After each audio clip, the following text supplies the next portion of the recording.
नमस्कार दोस्तों, मेरा नाम तेजिंदर सैनी है। आप में से बहुत सारे लोग मेरे को जानते होंगे और हो सकता है कुछ एक लोग आप मेरे को पहली बार देख रहे होंगे। आज मैं आपके साथ अपना एक प्रोजेक्ट शेयर करने आया हूँ। जो लोग मुझे जानते हैं उनको मालूम है कि मैं एक एमएलएम के बिजनेस में उनके साथ मिलकर काम कर रहा हूँ, वो मेरी टीम में है। और उसी के बारे में कुछ बातें डिस्कस करने के लिए मैं आज आया हूँ, जो मेरे अपने एक्सपीरियंस है अब तक के, और जो मैं सोचता हूँ कि आगे इसमें और कैसे काम करना चाहिए, वो मैं अब बताने के लिए आपको यहाँ पर आया हूँ। तो मेरा ये पूरा वीडियो ध्यान तक सुनिएगा। हो सकता है आप में से कुछ लोगों की ज़िंदगी चेंज हो जाए आज के बाद। तो जैसे कि मैंने आपको बताया कि मेरा एमएलएम का मेरा बिजनेस है, तो इसके बारे में मैंने कुछ पॉइंट्स बनाए हुए हैं। तो वैसे तो सारे पॉइंट के ऊपर 2-2 घंटे का अलग से एक वीडियो बनता है, जो हो सकता है अगर आपको पसंद में आया तो इनके ऊपर मैं अपने अलग से वीडियो बनाऊंगा। आज बस मैं एक एक दो दो लाइन में अपने ये पूरे पॉइंट्स आपके साथ डिस्कस करूंगा मैं। ग्रेट बिजनेस दोस्तों, इस बात में अब कोई छुपी हुई बात नहीं रहेगी। सारी दुनिया को पता चल गया है कि ये एक बिजनेस बहुत बड़ा एक ग्रेट बिजनेस है। इस बिजनेस के अंदर आपने कभी सोचा भी नहीं होगा कि आपके अंदर ऐसी ऐसी चेंजेस आ जाएंगी जो आपको एक आम इंसान से एक खास इंसान बना सकती हैं। जैसे कहते हैं ना कि किसी का मिजाज चेंज हो गया, तो इस बिजनेस के अंदर भी आके लोगों का, जो सक्सेसफुल लोग होते हैं, उनका मिजाज चेंज हो जाता है। पूरा 360 डिग्री उनके अंदर चेंज आ जाता है इस बिजनेस को करने के बाद। और दूसरा पॉइंट है ग्रैंड सक्सेस। दोस्तों, इसके अंदर आपको सिर्फ सक्सेस नहीं मिलती, पूरी कंप्लीट सक्सेस मिलती है, मैसिव सक्सेस मिलती है, एक ग्रैंड सक्सेस मिलती है। पिछले 70 सालों से इस बिजनेस में पूरी दुनिया के अंदर सबसे ज़्यादा अमीर लोग इसी इंडस्ट्री से आए हैं। तो इसमें आपको एक ग्रैंड सक्सेस मिलती है। अगला मेरा पॉइंट है माइंडसेट। दोस्तों, इस काम के अंदर सिर्फ आपको माइंडसेट चेंज करना है। ये सिर्फ माइंडसेट का ही बिजनेस है, ये सिर्फ माइंडसेट का ही काम है। अगर आप मेरी बात को ध्यान से सुनेंगे तो आपको समझ में आएगी सारी बात। और अगर आप मेरी बात को नॉर्मल लेंगे, आप बिल्कुल रेगुलर बात लेंगे जैसे कि आपने सब लोगों से सुना है, तो आपको कुछ खास समझ में आएगा नहीं। मैं आपको एक छोटी सी स्टोरी सुनाना चाहता हूँ। जैसे जैसे मैं आपको स्टोरी सुनाऊंगा तो आपने अपने मन के अंदर उस स्टोरी को अपने एक पिक्चर के रूप में बनाना है। मुझे उम्मीद है कि आप मेरे साथ चलेंगे जैसे जैसे आपको मैं बताऊंगा। एक गांव है जो काफ़ी दूर बना हुआ। उस गांव के बाहर एक घर है, छोटा सा, एक छोटी सी कुटिया है। उस कुटिया में एक बूढ़ी लेडी रहती है। ठीक है, आप अपने माइंड में एक पिक्चर बना लीजिए कि एक गांव के बाहर जंगल टाइप की जगह है, वहाँ पर एक झोपड़ी बनी हुई, एक लोती झोपड़ी बनी, वहाँ पर एक बुढ़िया रहती है, एक बुजुर्ग लेडी रहती है। और उसके घर से थोड़ा दूर आगे जाके ना एक पानी का नदी बह रही होती है। तो जहाँ से वो लेडी अपने घर में इस्तेमाल करने के लिए पानी वहाँ से लेके आती है। तो उस लेडी के पास 2 बाल्टियाँ होती हैं। वो दोनों बाल्टी को ऐसे उठा के वो एक रास्ते से जाके नदी में जाके पानी लेके आती है, उन बाल्टी में भर के। पर दिक्कत इसमें यह है कि उसमें से एक बाल्टी है वो काफ़ी पुरानी हो चुकी है और उसमें से पानी भी गिर रहा है। तो जब तक वो जो लेडी है, जो बूढ़ी औरत है, वो नदी से पानी भर के दोनों बाल्टियों को अपने दोनों अलग अलग बाजू में लेके अपने घर तक आती है, तो उसमें से जो पुरानी बाल्टी है उसका आधा पानी निकल चुका होता है, गिर चुका होता है। तो ये बात सोच के जो जो बाल्टी होती है वो मन में सोचती है कि भी मैं इतनी दुर्बल हूँ, पुरानी हो चुकी हूँ, मैं तो उस बुढ़िया का नुकसान करती हूँ। जब तक मैं ये घर तक पहुँचती है मेरे से आधा पानी निकल चुका होता है। पता नहीं ये बुढ़िया है जो मेरे को अभी तक क्यों इस्तेमाल में उसने रखा हुआ है। तो वो बड़ा सोचती रहती इस बारे में, अपने आप को भी वो भला बुला अपने बारे में भी सोचती है। एक दिन हार के उसने उस बुढ़िया से पूछ लिया कि जब आपको पता है कि भी मेरे से पूरा पानी मैं आप घर तक आ नहीं पाता है, तो जब तक आप घर पाते हो मेरा आधा पानी निकल चुका होता है, फिर भी आप मेरा इस्तेमाल करना बंद क्यों नहीं करते। तो ये बात सुन के वो बूढ़ी औरत उसको बोलती है बाल्टी को कि मुझे पता है कि तुम्हारे अंदर से पानी गिर जाता है, जब तक मैं घर तक आती हूँ तुम आधी खाली हो जाती है। तो तुमने शायद कभी नोटिस नहीं किया, तुमने देखा नहीं कभी कि जिस साइड से मैं तुम्हें लेके आती हूँ उठा के, उस साइड में कुछ फूल उगे हुए हैं, पूरे रास्ते में फूल उगे हुए हैं। तो वो मैंने जानबूझ के उस साइड में कुछ मैंने फूलों के मैंने बीज डाल दिए थे। मुझे पता था कि तुम्हारा वो पानी लीक होता है, जब जब मैं तुमको लेके आ रही थी तब तक तुम्हारा पानी उनके ऊपर सिंचाई वाला काम कर रहा था। तो ऐसे कुछ सालों में, कुछ महीनों में उनको पानी मिल गया, तो आज देखो उस रास्ते पर कितने फूल उगे हैं। तो दोस्तों, मेरे ख्याल में आपको इस कहानी का मतलब समझ में आ गया होगा कि ज़रूरी नहीं कि जो चीज़ें हमें जैसी दिखाई देती हैं वो वैसी होती हैं। अगर हम अपनी सोच में थोड़ा सा परिवर्तन कर लें, देखने के एंगल में थोड़ा सा हम परिवर्तन कर ले, तो हम चीज़ों को बहुत बेहतरीन बना सकते हैं। और इस तरह से हम और लोगों की ज़िंदगी में भी एक मैजिक क्रिएट कर सकते हैं, अगर अपनी सोच को चेंज कर लें। तो यही इस बिजनेस का पहला एक रिक्वायरमेंट है, पहली एक चीज़ है कि आपको अपना माइंड सेट का थोड़ी सी परसेप्शन आपको चेंज करनी पड़ेगी। तब आप अपनी लाइफ में भी और लोगों की लाइफ में भी एक मैजिक क्रिएट कर सकते हैं।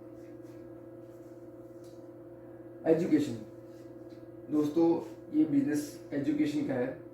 आपने कई बार देखा होगा कि जैसे हम ट्रैफिक लाइट्स के ऊपर हम जब खड़े होते हैं, ट्रैफिक लाइट्स में जब लाइट रेड होती है, तो जैसी लाइट वहाँ पर ग्रीन होती है तो हम लोग अपना स्कूटर, बाइक, गाड़ी लेके हम चौक को क्रॉस कर लेते हैं। पर कई बार आपने नोटिस किया होगा आजकल क्या हो रहा है कि पीछे से हमारे हॉर्न काफ़ी बजते हैं। तो उस वक्त हमें कुछ समझ में नहीं आता कि भी हम तो लाइट ग्रीन होगी, हम जा रहे हैं, तो पीछे से हॉर्न क्यों बज रहे हैं। ये बात आपको तब रियलाइज़ होती है जब आप ऐसे किसी लाइट के पॉइंट के ऊपर खड़े होते हैं और आपके जो सबसे पीछे, अगर आप सबसे पीछे खड़े हैं तो आप इस बात की कोशिश में रहते हैं कि भी जो आगे की गाड़ियां वो जल्दी से निकल जाएं और उससे पहले कि लाइट रेड हो जाए आप भी उस चौक को क्रॉस कर दो। ये बात आपको तब नहीं पता होती जब आप शुरुआत में खड़े होते हैं। जब आप एंड में खड़े होते हैं तब आपको ये बात रियलाइज होती है। तो आपको ये इस बात से आपको ये अंदाज़ा लग गया होगा कि भी अगर हम सब लोग को पहले पता हो कि भी हमने किस रफ्तार से चलना है, ताकि हम हमारे जो पीछे आने वाले जो इंसान हैं उनको भी आगे निकलने का मौका मिले। अगर हमारे इंडिया में सब जगह के ऊपर ट्रैफिक रूल्स के बारे में सिखाया जाए, हमें ट्रेनिंग दी जाए, ऐसे कई देशों में, कंट्रीज में होता भी है कि वहाँ पर लाइसेंस देने से पहले उनको ट्रेनिंग दी जाती है। अगर हम सब लोगों को एक उस ट्रैफिक की नियम की ट्रेनिंग दी जाए तो हम एक बेहतरीन नागरिक बन सकते हैं। हम बेहतरीन गाड़ी हम चलाना सीख सकते हैं, जिससे हमें भी कोई नुकसान ना हो और किसी और को भी नुकसान ना हो। तो देखा आपने एजुकेशन का कितना महत्व है। तो इस काम के अंदर भी आपको एजुकेशन लेनी पड़ेगी। एजुकेशन लेने से ही आप इस काम में सक्सेस हो सकते हैं। और दूसरा इसके अंदर है गुड ह्यूमन बीइंग। ये काम जब आप करते हैं, बार बार करते हैं, हर साल करते हैं, हर दिन करते हैं, हर रोज करते हैं, सालों साल करते हैं, तो आप में एक चेंज आता है। वो चेंज आता है कि आप एक बहुत अच्छे ह्यूमन बीइंग बन जाते हैं। मैं नहीं कहता कि आप अभी अच्छे नहीं हैं या आप अभी बुरे हैं। आप बहुत अच्छे हैं, हम सब लोग बहुत अच्छे हैं, लेकिन ये आपको पता ही नहीं है कि आप कितने अच्छे बन जाएंगे। ये फर्क है। हम लोग सब लोग अच्छे तो हैं, पर हमें खुद ही नहीं पता कि इस काम को करने से हम कितने अच्छे बन जाएंगे। ये बिजनेस हमारे अंदर कुछ क्वालिटीज लेके आता है। वो क्वालिटीज हमें गुड ह्यूमन बीइंग बनाती है। हम लोगों के बारे में सोचते हैं, उनका ध्यान रखते हैं। इस काम में हम लोगों को बाजू पकड़ के उनको ऊपर खींचने का काम करते हैं। और भी बहुत सारी इसमें हमें हमारे अंदर क्वालिटीज आती हैं। जैसे कि मैंने आपको बताया कि ये हर एक टॉपिक बहुत बड़े हैं, इनके ऊपर अलग से 2-2 घंटे के वीडियो बनाए जा सकते हैं। अभी मैं आपको 2-4 लाइनों में ही इनके बारे में मैं बता रहा हूँ। और इसके बाद आगे इसके अंदर आपको जो 3 चीज़ें मेन आपको इसके अंदर चाहिए, वो पेशेंस। आपने इस बिजनेस को ज्वाइन कर लिया, अब इसका आप सामान यूज़ कर रहे हैं, अब आपको इसमें और कुछ नहीं करना है, सिर्फ पेशेंस देना है। आपने कुछ जल्दबाजी में कुछ ना कुछ बोलना है, ना कुछ करना है, ना जल्दबाजी इसमें करनी है। आपको इसमें पेशेंस रखना है। और अगली बात, स्किल्स। आपने स्किल्स के ऊपर काम करना है। ना तो मैं आपको पैसे लगाने के लिए बोल रहा हूँ, ना तो आपको मैं कुछ और बोल रहा हूँ। आपने अपनी स्किल्स करनी है, इसमें अपनी स्किल्स के ऊपर काम करना है। आपने सीखने से भागना नहीं है। जैसे मैंने ऊपर एजुकेशन में बताया, आपको उसकी एजुकेशन लेनी पड़ेगी, आपको स्किल्स के ऊपर काम करना पड़ेगा। स्किल्स से भागना नहीं है, अपने सीखने से भागना नहीं है। और एंटरप्रेन्योरशिप, आपको एंटरप्रेन्योरशिप क्या होता है वो आपको इसमें बताया जाएगा। अगर मैं आपको बताऊं कि व्यापारी किसको बोलते हैं, आप सब लोगों ने आज तक जॉब करी है। आप में से कुछ हाउस वाइफ्स हैं जिन्होंने प्रॉपर एजुकेशन आपकी हुई है या नहीं हुई है। उसके बाद आप अपनी लाइफ में आगे जाके आप अपनी हाउस वाइफ बनी है, घर गृहस्थी को संभालती है। आपको बाहर बिजनेस का, कहीं नौकरी का आपको कोई एक्सपीरियंस नहीं है। तो इस काम में, एमएलएम के काम में, आपकी जो अपलाइन है, हम आपकी जो टीम है, वो सब मिलके आपको एक व्यापारी बनाते हैं। तो उसके लिए धीरे धीरे करके आपको वो चीज़ें सीखनी है, आपको व्यापारी बनना सीखना है। अगर आप बोलोगे कि भाई मेरे को इस बारे में सब पता है, मैं इसके बारे में सब जानता हूँ, मैंने लोगों को करते हुए देखा है, तो आप इसमें सफल नहीं हो पाएंगे। मैंने इसमें बहुत थोड़ा सीखा है, अभी भी सीख रहा हूँ, बहुत कुछ सीखना बाकी है। हम सब लोग इसमें सीख रहे हैं। तो आपने भी सीखने वाली मेंटालिटी लेके इसमें सीखना है। आपको इसमें व्यापारी क्या होता है, उसकी क्या सोच होती है, आपको इसके अंदर वो सिखाया जाएगा। अगला मेरा आपके पास साथ ये पॉइंट डिस्कस करूंगा कि भी वाई एमएलएम, हमने एमएलएम करना क्यों है।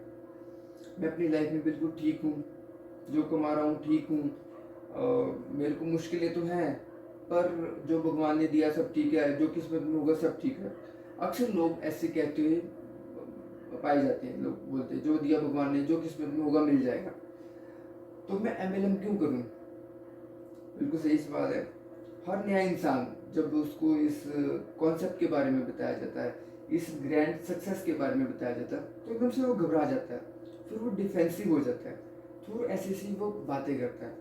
तो आपने उसको प्यार से समझाना है कि देखो, जो जानवर होते हैं वो भी रोटी के लिए भागते हैं, और अगर हम भी इस रोटी के लिए भागेंगे, तो हम में और जानवरों में क्या फ़र्क होगा। मैं मानता हूँ कि जानवर सिर्फ रोटी के लिए भागते हैं, लेकिन हम रोटी के साथ कपड़ा और मकान के लिए भागते हैं। लेकिन दौड़ हमारी सेम ही है, भरण पोषण की है। हम अपने भरण पोषण के लिए काम करते हैं, पूरी जिंदगी काम करते हैं, और हम अपने बच्चों के भरण पोषण के लिए पूरी जिंदगी काम करते हैं। 30-35 साल हमने अपने सोच रखे हैं कि हमने जॉब ही करनी है, हमें बस पैसे के लिए काम करना है। क्योंकि हमने अपने माँ बाप को भी यही करते हुए देखा है, उन्होंने भी अपने 35-40 साल काम में ही गुजारे हैं। और बड़ी मज़ेदार बात यह है कि हमने अपने बच्चों को भी उनके 30-35 साल काम में गुजारने के लिए उनकी हमने तैयारी कर रखी है। हम इसके अलावा कभी कुछ सोचते नहीं है। लाइफ विद पर्पस, हमें अपनी लाइफ का एक कुछ पर्पस होना चाहिए। अगर हम लाइफ में आगे बढ़ना चाहते हैं तो हमें कुछ ऑप्शंस को एक्सप्लोर करना पड़ेगा। अगर हम अपने लिए जिएंगे, सेल्फ सेंटर होकर जिएंगे, तो उसका कोई फ़ायदा नहीं है। सेल्फ सेंटर होकर जीने में हमारा समाज के प्रति हमारा क्या योगदान रहेगा, समाज को हमसे क्या फ़ायदा होगा, हम अपने भाईचारे को क्या दे के जाएंगे। अगर हमसे हमारे भाईचारे का कोई फ़ायदा नहीं हुआ तो हमारी लाइफ का क्या फ़ायदा। तो अपनी लाइफ का एक पर्पस होना चाहिए, और इसके अलावा सेल्फ सेंटर होकर नहीं जीना है, लोगों की हेल्प करनी है, और एक पहचान मिलती है। एमएलएम के काम में आपको एक पहचान मिलती है। जिन लोगों की पहचान होती है उनको लोग उनको नाम से जानते हैं, और उनको अप्रिशिएट करते हैं, उनको फूल मालाएं पहनाते हैं, उनको कॉन्ग्रेचुलेशन देते हैं, उनसे इंस्पिरेशन लेते हैं। तो ऐसी एक पहचान आपको एमएलएम के काम में मिलती है। और अगर आप में कुछ नया कर गुजर जाने की आपके अंदर कोई एक सोच है, आप सोचते हैं कि आप एक काबिल इंसान बनना चाहते हैं, आपकी काबिलियत का लोगों को पता चले, तो आप इस बात से डरते हैं कि अगर आप अपने सपनों को, अपने ड्रीम्स को नहीं फुलफिल कर पाए तो लोगों को आपकी काबिलियत का नहीं पता चलेगा। तो अपनी काबिलियत के लिए आप एमएलएम का काम करते हैं। मैं आपको एक कहानी सुनाना चाहता हूँ। बहुत सालों की बात है, साल 1950 के आसपास की बात है। नेपाल के अंदर जब लोग माउंट एवरेस्ट के ऊपर चढ़ाई करने के लिए आते थे, तो वहाँ पर बेस कैंप के ऊपर, जो बेस कैंप होता है वहाँ पर उन लोगों का सामान लेके जाने के लिए कुछ लोगों की भर्ती होती थी। तो ऐसे वहाँ पर एक शेरपा था, मेरे को उसका नाम ध्यान में नहीं आ रहा। वो हर साल जाता था बूट कैंप के अंदर, वहाँ पर इंटरव्यू देने के लिए, कि भी वहाँ पर इंटरव्यू देने के लिए वो जाता था, कि भी वो भी माउंट एवरेस्ट के ऊपर वो उन लोगों के साथ जाके माउंट एवरेस्ट को उसको पार करना चाहता था। तो हर साल जाता था, हर साल रिजेक्ट हो के आ जाता था, हर साल जाता था, हर साल रिजेक्ट हो के आ जाता था। ऐसे करते करते करते करते उसको 17 साल हो गए। 17 सालों में हर साल वो गया है और हर साल वो रिजेक्ट होके वापस आया। तो किसी ने उसको पूछा कि तुम्हारे अंदर इतनी मोटिवेशन कैसे आती है कि तुम हर साल जाते हो ये उम्मीद लेके कि तुम्हें उसमें सिलेक्शन हो जाएगी और तुम माउंट एवरेस्ट के ऊपर तुम चढ़ाई करोगे, तो पर तुम सफल हो नहीं पाते हो, फिर तुम अगले साल जाते हो, तो इसका क्या कारण है? तो वो बताता है कि जब मैं वापस आता हूँ, वापस आके मैं अपने बेस कैंप में ग्राउंड के ऊपर आके मैं माउंट एवरेस्ट की चोटी की तरफ देखता हूँ और उसको इशारा करके बोलता हूँ कि मैं अगले साल फिर आऊँगा, और अगले साल मुझे पता है कि मेरी जो तुम्हारी ऊंचाई है वो उतनी ही रहेगी, लेकिन मैं अपनी और काबिलियत लेके आऊँगा। ये सोच है दोस्तों कि इंसान की अगर सोच ग्रोथ माइंडसेट वाली है, तो ऐसी सोच लेके वो ज़िंदगी में काम करता है और अपने सपनों को पूरा करता है। Thank you, thank you, thank you very much. अगर आपको मेरा वीडियो अच्छा लगा हुआ तो उसको लाइक जरूर कीजिएगा। Thank you.